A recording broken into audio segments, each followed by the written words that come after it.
Good morning, everybody. It's Saturday morning.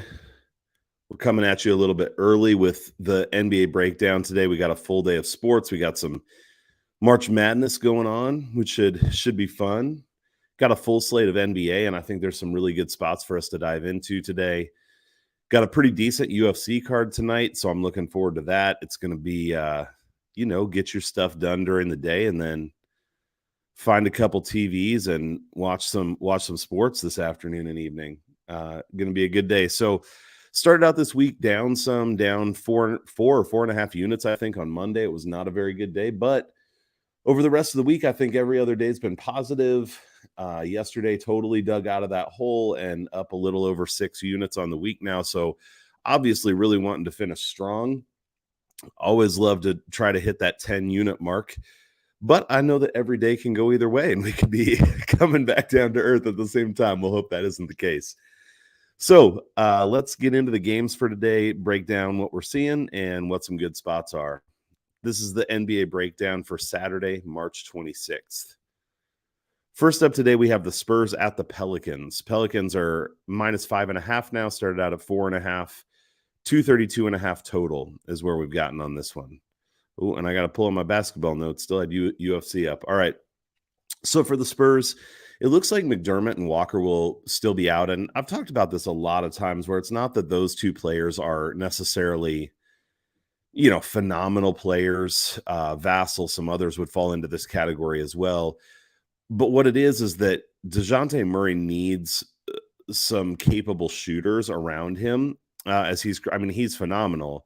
But they're better when they have these guys healthy. So I don't think this means the Spurs are going to play a terrible game or anything, but I don't think it's a positive for them that these guys are out.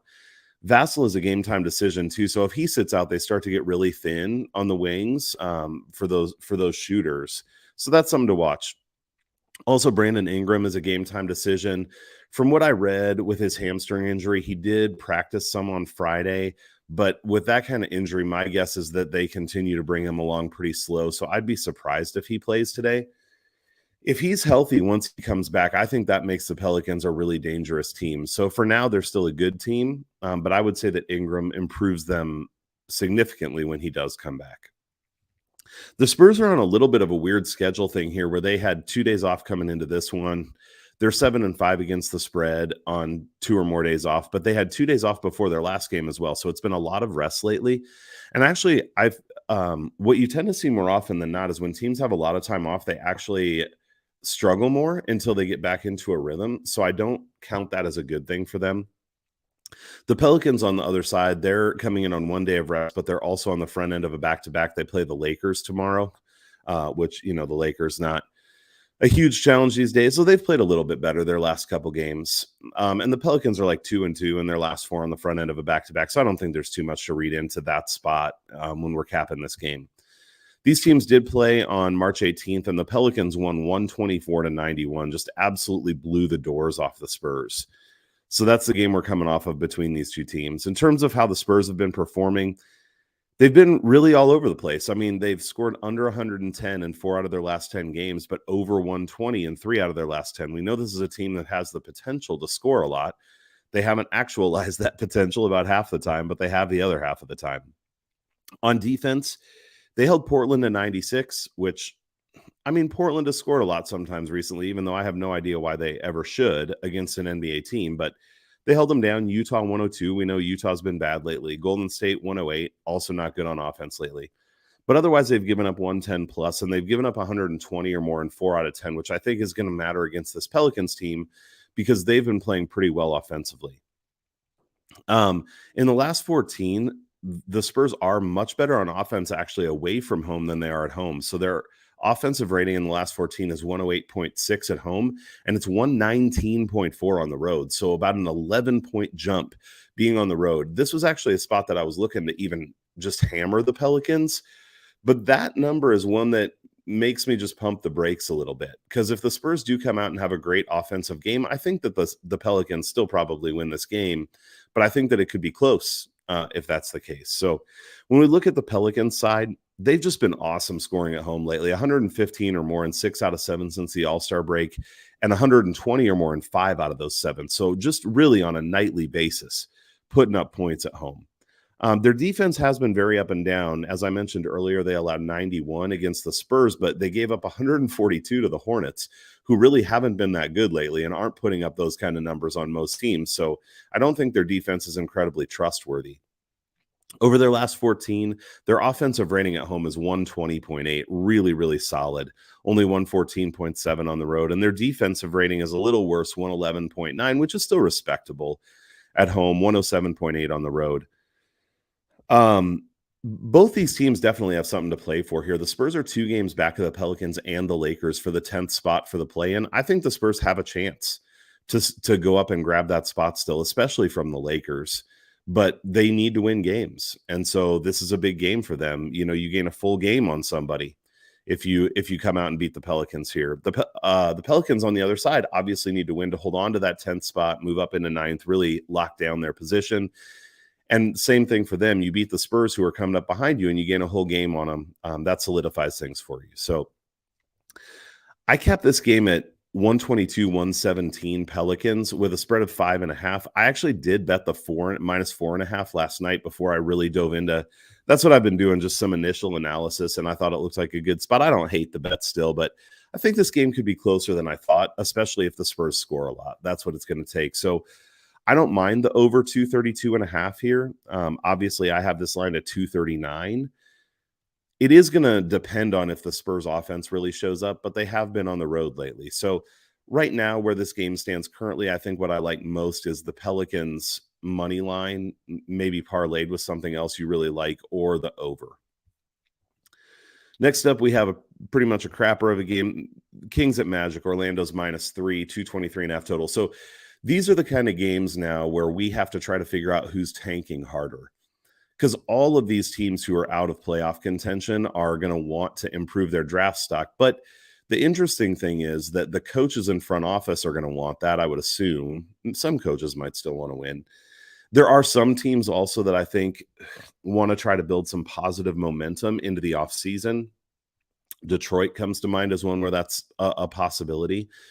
But the players, I don't know that they necessarily want to go out here and lose. The reality is that their jobs, or some of their jobs at least, are still on the line, and how the team thinks about them moving forward, and even who they draft and who they get to try to replace different people. So I don't necessarily expect the players to most of the time come out and not put up any kind of effort. For Sacramento, Fox and Sabonis are still going to be out, which is pretty big. I mean, those are their 2 best players. And so it hampers them some. However, they've played decent without those 2 guys the last 2 or 3 games. And I think that comes back to these guys get a chance and they step up and they try to make the most of the chance. So they're going to get another chance here tonight. For Orlando, Suggs is out in this game. Sacramento comes in on 2 days of rest. They're 8-4-1 against the spread on 2 or more days of rest. They have scored 110 or more points in 8 out of their last 10. So that obviously includes some games where De'Aaron Fox was playing, but now it includes some where he's not as well. So that's pretty good for them.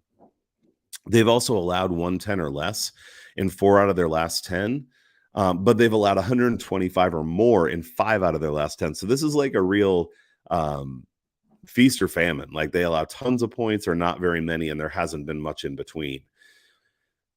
In this game, which one would they be more likely to do? Well, I would say because they're playing Orlando, they'd be slightly more likely to not give up very many. Orlando has scored under 100 in 4 out of their last 10. Only 110 or more in 1 out of their last 10. So this is a team that is not scoring the basketball at all. When you see Orlando right now, my knee-jerk reaction is unders, because they just don't score. And on the defensive side, they've allowed under 110 in 5 out of 10, so pretty good, but 120 or more in 3 out of 10. So the question here really is which team shows up on either side. Sacramento has been a little bit better away from home in their last 14, so that's something to consider both on offense and defense. They've been better, maybe a little bit more consistent. And the Magic have been better on offense at home. But here's the funny thing. Their offensive rating is 4 points better at home in their last 14, but the offensive rating is still 105.9. So they basically have a crappy offensive rating, even in the place where they're better. All that said, I don't look for the Magic to necessarily put up a ton of points here. The one time they did was against Detroit in that game where it was the only NBA game that night. Sacramento, it's hard to read. They have their best players out, but these other guys have stepped up pretty well. So I line this game at Sacramento 112, Orlando 108. I am considering betting Sacramento's money line here. I haven't had a lot of success betting the Kings this year. I mean, why would anyone have much success betting the Kings? Maybe somebody out there does. Good on you if you do. And if you do, tell me what we should do here tonight. And then in terms of the total, I would lean toward the under, but it's probably not enough space for me to jump in on it. I do think it's possible for Sacramento to get up to that 115 range. So, yeah, I do like the under okay, and I like Sacramento +3 or even on the money line. Next up, Pacers and Raptors. Toronto now to -11. This game started, I believe, at -9. Yeah, I got it earlier this morning at -9. That's the good thing about being up at 5 in the morning, I guess. 226.5 total, but this is where it stands now. So let's talk about it from where it stands currently. Indiana's just been bad. I mean, there's no way around it. And they continue to have a bunch of people out. Batadze game time decision. Smith, Washington, whatever. Duarte's out. Jackson's out. I mean, Turner's been out forever. We don't even need to talk about that anymore. On the Toronto side, OG is back. Gary Trent's supposed to play. So they're actually getting healthy again, and that is a big deal for them. We've talked about this before on this stream, that Toronto is by far they're one of these teams. Some teams, it doesn't matter when somebody sits out. Other teams, it matters more. Toronto's a team where it matters more. So having all these people back makes a difference. Indiana has scored under 110 in 4 out of their last 10 games and over 120 in 5 out of their last 10. So again, it's like they score none or they score a ton. Now, most of those high-scoring games are against bad defenses. It's been Portland, Houston, Atlanta, Cleveland, and Washington. I mean, Cleveland's the only one in there that you could say is any kind of a decent defense. On the defensive side, they've also been pretty bad. They've allowed 130 or more in 4 out of their last 10 and 115 or more in 6 out of 10. And they've been a little worse on the road lately. 4 points worse in offensive rating. Defensive rating, 3 points worse actually on the road. So they're scoring less, giving up more. It's not a good spot for them. They're a bad team. They have people out. There's nothing left to play for. I mean, number one, I would never bet Indiana. The rest of the season, I will not bet Indiana against the spread. Now, there may be times, and let's talk about if today is one, where I won't bet the other side either, because Indiana can still come out and put up some points, but I won't bet them anymore. This is Toronto's second game of their homestand, and their scoring has been so up and down that it's hard to trust. I mean, even just take their last 4 games, 117, 99-93, 116. And that pattern sort of continues as you move backwards. I do think having everyone back, their scoring should trend up more than down. But they haven't been a super trustworthy team. Their defense is also kind of all over the place. They did hold the team under 101 out of the last 10, but the main area they're allowing is from 101 to 110 is 7 out of the last 10 games. So that's consistently what they're allowing on defense. Their defense has been worse at home over the last 14 by about 7 points. Offense pretty much the same. Toronto is tied for the number 6 seed in the East, so I think that they do have motivation to come out here and get wins. And Indiana is a team that a motivated Toronto team should be able to put it on. So I line this game at 123-106 Toronto. At that rate, obviously, I still like Toronto -11. I don't know for sure if I would bet it because, again, I get more hesitant when these numbers get to more than 10 points. But I think Toronto absolutely puts it on Indiana here. I could see it even being like 131 to 108 or something. And because of that, I do like the over a decent amount. I think the thing that I would consider, even though the number is going to be super high, I should pull it up here and see if I can see what it is. I would maybe lean toward Toronto's team total over rather than the over for the whole game, because sometimes Toronto plays good defense. But if they get into a high-scoring game, Indiana does have the ability to put up some points. Not too bad. The Raptors team total right now is 117.5 is what I'm seeing.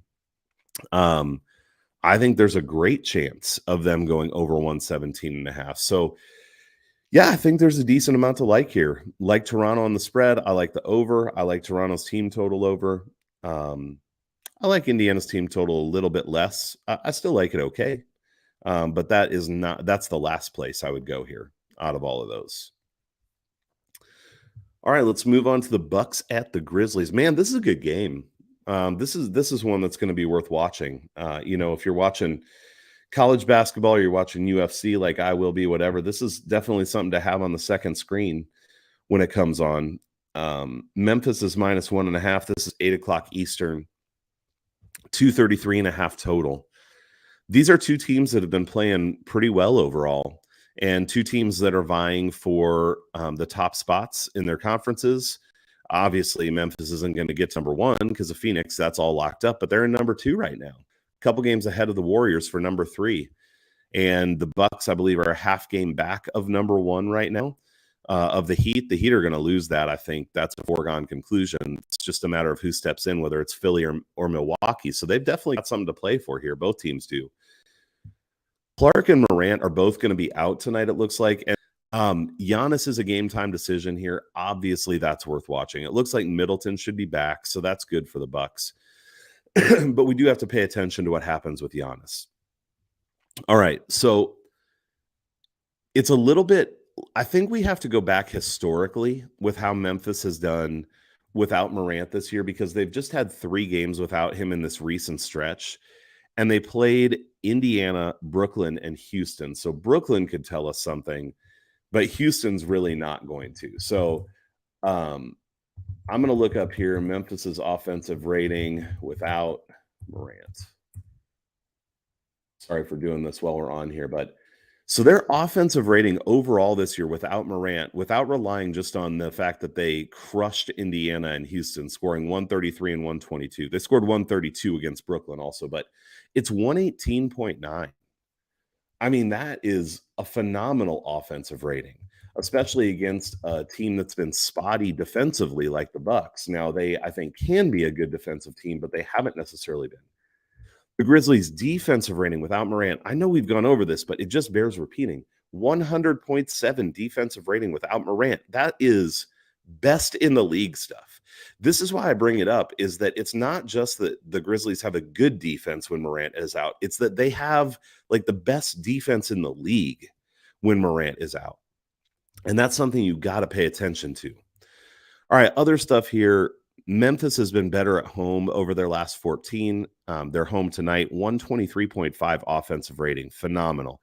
Defensive rating's been a little higher, 112.1, but again, a lot of that's with Morant in. The offensive rating is too, but whatever, you get the point. I've just gone over all this. You don't need me to spell it out for you. Milwaukee has been scoring well recently for sure. 114, 126, 119, 135. I mean, the lowest they've been in their last 10 or so here is 109. So they've been scoring really well. And some of it has been against good defenses. So they've only really faced 2 decent defenses since the All-Star break. That's something else that I think matters here, is that their schedule has been pretty soft since the All-Star break. And so they're putting up these great numbers, but how much can we trust it? They have allowed 115 to 119 a lot lately. They only allowed 98 and 102 their last 2, but that was against Chicago and Washington, who are playing terrible. So I don't know how much stock we can put in that. And Milwaukee has been a little bit worse away from home. 3 points worse in offensive rating, 4 points worse in defensive rating. So a net of 7 points between those two, that Milwaukee's been worse. I already talked about how they both have something to play for. Man, I just think this is a great game. Should be fun to watch. It's a game where, honestly, either team could run away with it. But as long as Giannis plays, I think this ends up being a pretty close game. And certainly Milwaukee has the bigger star with Morant out and Giannis in. But I line this game still. I'm lining this assuming that Giannis plays. And I said 119, 114 Memphis. So at that rate, I'm basically right on the total of 233.5. I would still go over if I was going to do anything, because both these teams have the ability to go over. But the reason that I'm not is I trust Memphis's defense to show up. And so thinking Memphis will win by 5, -1.5, it's decent. I have not bet this yet, but for sure, if I was going to take something here, it would be Memphis. I think they're the better team. And even or especially without Morant, I think they're the better team. So I like Memphis here. We'll see if I end up betting them or not. Next up, we got the Bulls at the Cavs. We got 4 games left here. Cleveland -1, 222 total. These two teams played on March 10th, and Chicago won 101-91, an incredibly low-scoring game. DeRozan sat out the last game, but he should be back here. I don't really know if that's good or bad. I won't, again, beat a dead horse too much, but I will just say, again, I don't love the composition of this team when DeRozan is in, because he and Levine both need the ball, and DeRozan is so ball dominant that I think it stifles the offense unless he's shooting phenomenally. And props to him, man. He's been awesome this year, especially that run he went on recently, scoring 40 or more. So, again, I'm not shitting on DeRozan either. I'm just saying I don't like the way that this team plays offensively when he's in. And if he's not having a good shooting night, I don't trust them offensively. Chicago scored under 115 in 10 straight games now. That was not the case earlier in the season. They've given up 125 or more in 4 out of the last 5. I mean, these numbers are just saying Chicago's not good at the moment. So why wouldn't we hammer Cleveland if Chicago hasn't been good? Well, it's because Cleveland hasn't necessarily been so good either. They've been really inconsistent on offense. They have scored 120 or more in 2 out of their last 10, but they've been between 100 and 109 5 of their last 10. So the scoring hasn't been awesome. Their defense hasn't been great. They've given up 115 or more in 5 out of their last 10. Listen to the teams they beat since the All-Star break. Detroit, Denver, that's a good win. Clippers, Indiana, Toronto, that's a good win. Washington. So they've had like a couple good wins and then 3 or 4 not very good wins. But here's who they've lost to. I mean, this isn't all the teams they've lost to. They've lost way more than this, but they lost to Detroit, Charlotte, Chicago, the Lakers. Not a murderer's row. Cleveland has been marginally better at home in their last 14 games. Marginally better on offense, 2 points, but their defense has been way better. And I think that's really the spot that I would look to here to make the difference in what happens in this game. Their defensive rating at home in the last 14 is 109.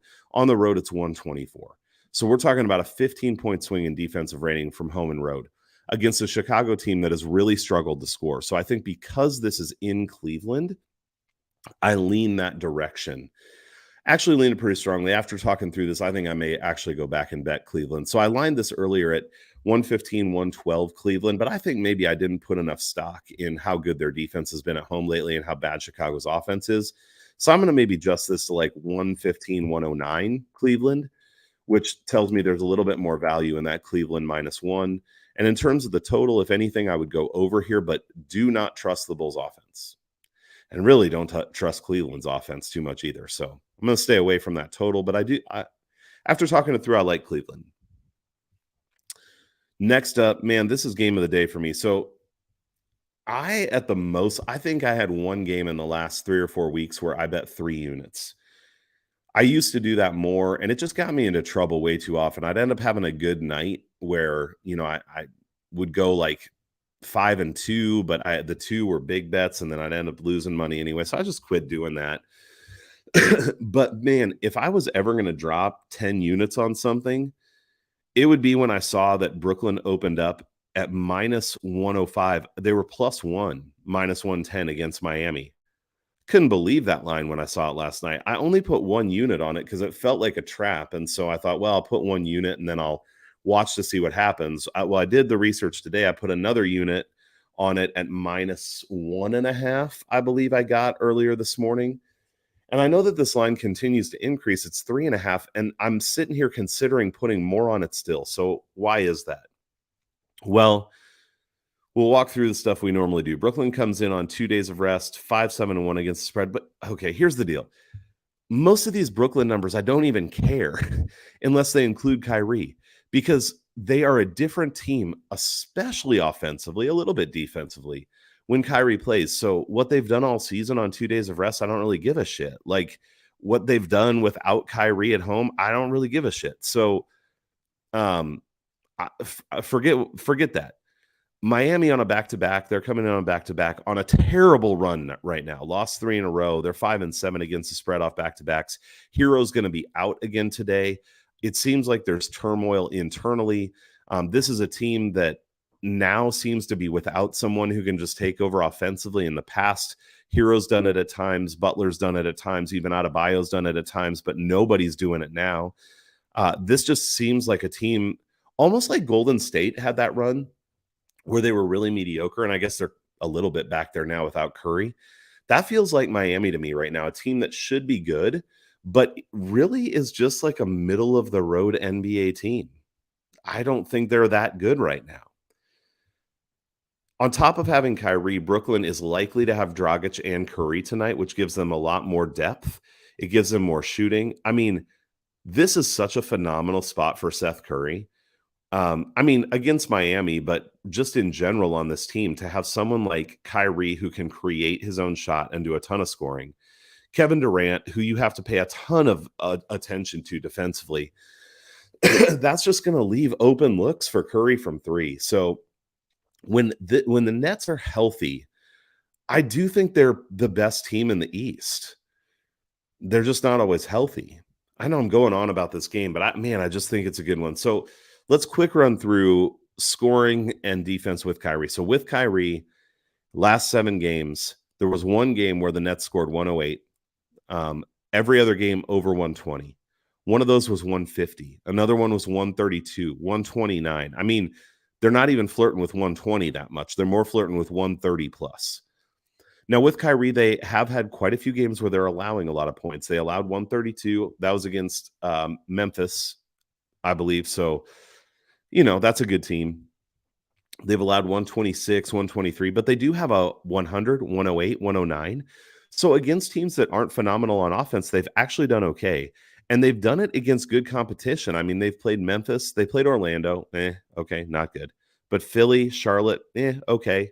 Boston, Toronto, Milwaukee. Overall, this is a Nets team that's had a tough schedule, and they've just been absolutely freaking crushing.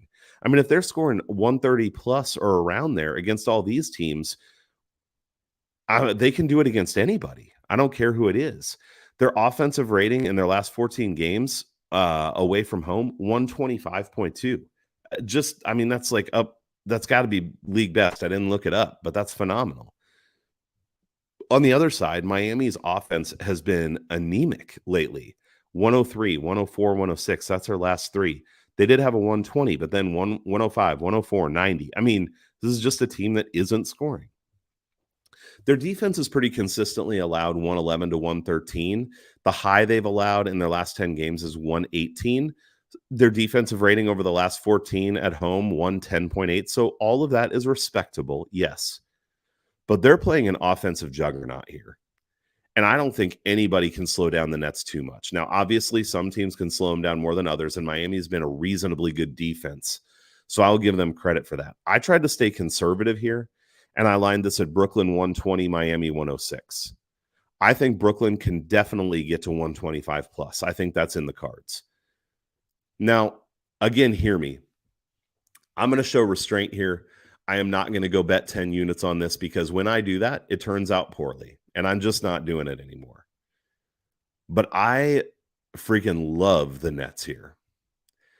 And I think one thing I might do is look at an alternate spread of like minus 14.5 and go put a half unit on that or something, depending on what the plus money is, because I think this is a great spot for them. I mean, we'll see how it turns out. The other reality is, while both teams have motivation right now, because like I said, Miami's only half a game up for the number 1 seed. I just don't think they're good enough to stop to hang on to it. The Nets are in the 8th seed right now. They have a very slight chance of moving up, even out of the playoff. I think the Cavs or the Bulls could come back to them, but it's a wide gap. So, I mean, they have to go out there and win every game right now. There's no room for error. All right. I get it. I've beat a dead horse on this one, but as you can tell, like, this is one of my favorite spots in quite a while. So love this spot for the Nets. And you're like, no shit, you've said it 8 times. I know, I listen to podcasts too where people say the same thing 8 times. Now I guess I'm learning why they do that. All right, let's move on to the Thunder and the Nuggets. We'll move through these last 2 a little quicker. The last one, we're going to move really freaking fast. So Shea, Favors, Williams, Giddey, all game time decisions, some to pay attention to, obviously, especially with Shea. They're better, especially scoring when he's playing. Porter Jr. actually a game time decision for the Nuggets. I was surprised to see that. I didn't actually realize that he was that close to coming back. So we'll see if he plays. I'm sure his minutes are going to be severely restricted, even if he does. For this game, I don't think it's positive. If he plays long run, obviously it would be helpful. Oklahoma City on 2 days of rest is 10-4 against the spread, so that's positive. Oklahoma City is a team that many times covers these large spreads. Their scoring has been really good lately. They've scored 120 or more in 2 out of their last 10 and 115 or more in 6 out of their last 10. They've only been under 100 in 1 out of their last 10, which is just not very Oklahoma City-like. Earlier in the year, they were doing that all the time. So they've been scoring well. They did limit Orlando to 90 and 102 in a couple recent games, but other than that, they've given up 130 or more in 4 out of 10. 130 or more. 120 or more in 7 out of 10. So, I mean, they're just giving up 120 or more like it's candy. It's probably going to happen. Their defensive rating has been significantly better, actually, away from home in their last 14. It's 113, but they just haven't been good on defense, and Denver's a good offensive team. Denver scored 120 or more in 4 out of their last 10, 114 or more in 6 out of their last 10. They are allowing a lot of points, 115 or more in 5 out of their last 10. So their defense hasn't been great. Their offense has been good. In terms of motivation in this game, Denver right now is sitting in the 6th spot. They are only half a game up on the Timberwolves, though. Let's go, Man, I like the Nuggets and the Timberwolves. What do I do about that? I guess I hope that the Jazz fall and they both move up, or the Mavericks. So the Nuggets really need to win. I mean, I would assume they really would want to stay out of the play-in, so every game matters to them as well. Oklahoma City doesn't have a ton of motivation, but they've still been coming out and playing. So I love the over here. I lined this as 129, 118 Denver. And maybe that's a little aggressive on the Oklahoma City side, but I think clearing 228.5 is a very likely outcome. So I love the over here. And then if I was going to take a side, I would take Oklahoma City. I have them as an 11-point dog in my projection. So 15 is getting really wide. I haven't bet that, but I don't hate it if you want to go there. All right. Last, we go to the Rockets and the Blazers, who just played last night, and 125-106 Houston. The Blazers are the team that is in full-on tank mode more than anyone else. Now, it is worth watching if Hart and Winslow play here. If they do, I think the Blazers are a team that can score more.